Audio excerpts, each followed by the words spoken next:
Film ve středu, to je cyklus, který do hubu Raz, dva, tři pod patronátem dramaturga Jana Gogoly přináší zajímavé snímky i osobnosti. Prozatím poslední večer patřil dokumentu Pachová stopa, který osobně představila slovenská režisérka Zuzana Piusi. Ta se ve svém díle zabývá palčivým problémem společnosti, kam se forenzní metoda pachové identifikace určitě může zařadit. Na stopu možných nespravedlivě odsouzených režisérku před lety přivedl spolek Šalamoun. To je vlastně forenzní metoda, která vznikla v Sovětském zväze a používala sa na najprv tajne a používala sa k tomu, aby sa objavil proste ten vnútorný nepriateľ, ten disident, ktorý napríklad niekde lepí nejaké protištátne plagáty.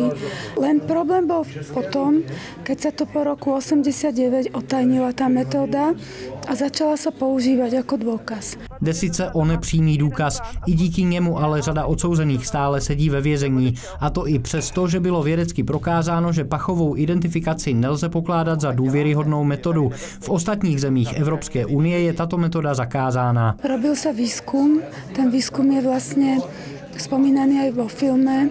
Účinkujú vlastne v tom filme ľudia, ktorí robili ten výskum. A vlastne čo ma zarazilo, že ten výskum bol utajený až 7 rokov. Že sa to povedalo, že je to nepresné, ale sa to tajilo. A ďalej boli odsudzovaní ľudia. Takže sú to je to 5 príbehov týchto nejakých justičných. Ja to neviem ako povedať, no.